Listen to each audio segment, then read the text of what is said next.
वेश्या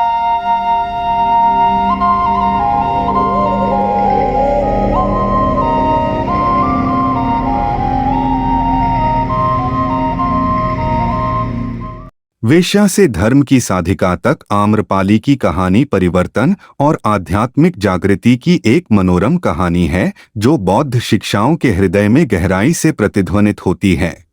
आम्रपाली, जिसे अम्बपालिका या अम्बपाली के नाम से भी जाना जाता है, प्राचीन भारत में वैशाली गणराज्य की एक प्रसिद्ध नगर वधू थी जो लगभग 500 ईसा पूर्व में थी। बुद्ध की शिक्षाओं का पालन करते हुए वह एक अरहंत बन गई। नेपाली ग्रंथों और बौद्ध परंपराओं में उसका उल्लेख किया गया है, विशेष रूप से बुद्ध के अपने आम के बाग अम्बपाली वन में रहने के संबंध में, जिसे बाद में उसने अपने संघ को दान कर दिया और जहां उसने प्रसिद्ध अम्बपालिका सुत्त का उपदेश दिया। आम्रपाली की कथा लगभग 1500 साल पहले बौद्ध जातक कथाओं में उत्पन्न हुई थी।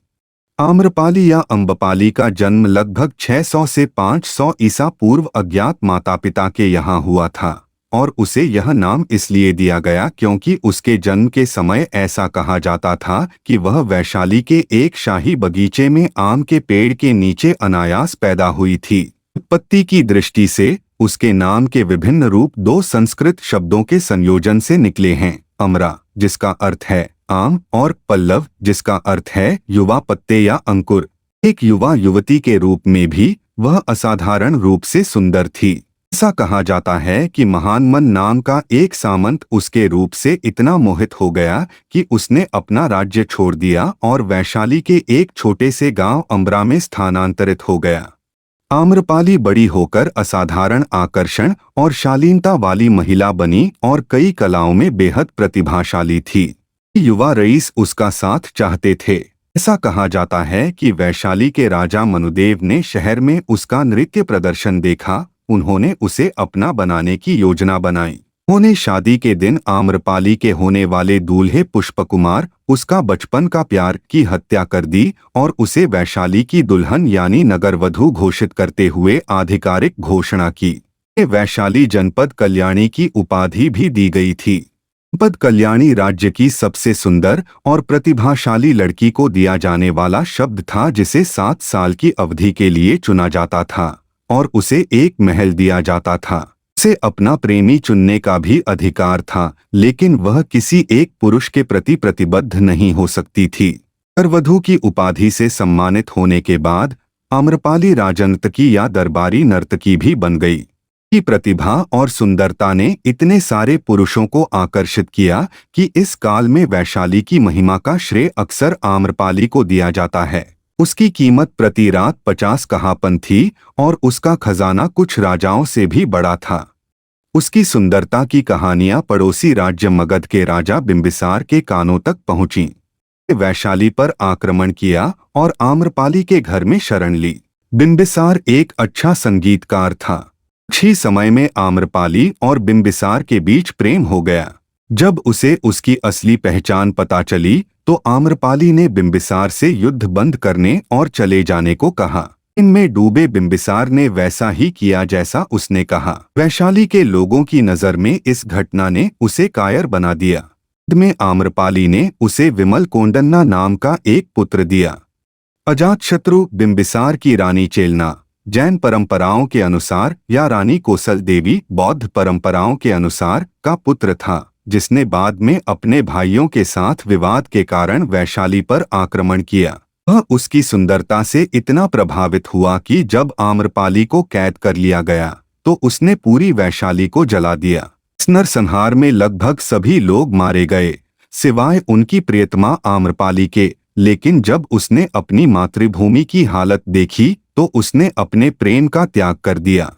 बौद्ध अभिलेखों में आम्रपाली को बुद्ध की मृत्यु से कुछ समय पहले वैशाली में उनकी अंतिम यात्रा के दौरान भोजन परोसने का अवसर मिला था। आम्रपाली ने पास के एक बाग में उनके उपदेश सुने और वह इससे इतनी प्रभावित हुई कि उसने बुद्ध को अपने घर भोजन के लिए आमंत्रित किया। अन्य विवरणों में यह कहा गया है कि बुद्ध ने स्वयं उसके आम के बागों में शरण ली और आम्रपाली ने उनसे भेंट की, जिसने उन्हें प्रणाम किया और फिर निमंत्रण दिया।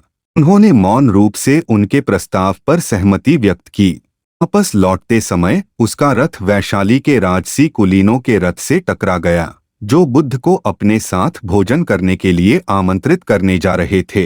उन्होंने उसे आम महिला कहकर अपमानित किया और उसे एक बदनाम महिला को एक तरफ हटने और अपने वरिष्ठों को जाने देने के लिए कहा। भी उसने घोषणा की कि बुद्ध उसके घर भोजन के लिए आ रहे हैं। राजकुमार परेशान हो गए और बुद्ध की मेजबानी करने के विशेषाधिकार के बदले में उसे सोने की पेशकश की, लेकिन उसने मना कर दिया। बुद्ध ने भी उन्हें अस्वीकार कर दिया, क्योंकि वे पहले से ही आम्रपाली के प्रति वचनबद्ध थे। बुद्ध ने उसकी सुंदरता को पहचाना और अपने शिष्यों को उसकी उपस्थिति में सावधान रहने की सलाह दी, कहीं ऐसा न हो कि वे उस पर मोहित हो जाएं। आम्रपाली ने अपने अनुचरों के साथ अपने भव्य निवास में बुद्ध का स्वागत किया, जिसे इस अवसर के लिए विशेष रूप से सजाया गया था। यह किसी राजा के महल से कम नहीं था। उसके पास इतनी संपत्ति थी। भोजन के समापन पर उसने बुद्ध और उनके आदेश को अपनी पूरी संपत्ति अर्पित की, जिसमें उसके उपवन भी शामिल थे, जो कई बार ध्यान पर उपदेश देने का स्थल बन गए। इसके तुरंत बाद उसने वेश्या के रूप में अपना पद त्याग दिया, बौद्ध मार्ग को स्वीकार कर लिया और बौद्ध आदेश की सक्रिय समर्थक बनी रही। उसने अपना जीवन गरीबों और बेसहारा लोगों की सेवा में समर्पित कर दिया। बड़े होने पर आम्रपाली के बेटे विमला कोंडन्ना भी एक बौद्ध भिक्षु और एक प्रसिद्ध बुजुर्ग बन गए। ऐसा इसलिए है क्योंकि बिंबिसार बौद्ध धर्म के एक महान शाही संरक्षक थे और आम्रपाली के साथ उनके संबंध उन पर नकारात्मक प्रकाश डाल सकते हैं। कैनन में आम्रपाली का उल्लेख भी ज्यादातर उसके जीवन के बाद के हिस्से पर केंद्रित है, जब उसने बौद्ध धर्म अपना लिया था। हालांकि बौद्ध ग्रंथों की खोज में भारत आए चीनी यात्रियों के अभिलेखों ने आम्रपाली के शुरुआती जीवन और बिंबिसार के साथ उसके संबंधों पर ध्यान दिया है। बाद का उल्लेख बौद्ध त्रिपिटक के चीनी संस्करण में पाया जाता है। यह कथा महायान परंपरा में लिखी गई है और इसलिए इसमें बिंबिसार को सकारात्मक प्रकाश में प्रस्तुत करने का दायित्व नहीं था, इसलिए उनके संबंधों पर प्रकाश डाला गया है। ग्रंथों का तीसरा सेट जो आम्रपाली की कहानी का उल्लेख करता है और ऐसा सबसे विस्तृत रूप से करता है, कश्मीर के गिलगित क्षेत्र से आता है और इसलिए इसे गिलगित पांडुलिपियों के रूप में जाना जाता है। ये बौद्ध धर्म की मूल सर्वास्तिवाद शाखा के तिब्बती संस्कृत ग्रंथ हैं, जो उसे उच्च सम्मान देते हैं। हालांकि वेश्या होने का नकारात्मक अर्थ अभी भी मौजूद है। इस प्रकार एक वेश्या की सांस्कृतिक स्मृति एक जटिल पैटर्न दर्शाती है, जो समय और स्थान के अनुसार बदलती रहती है।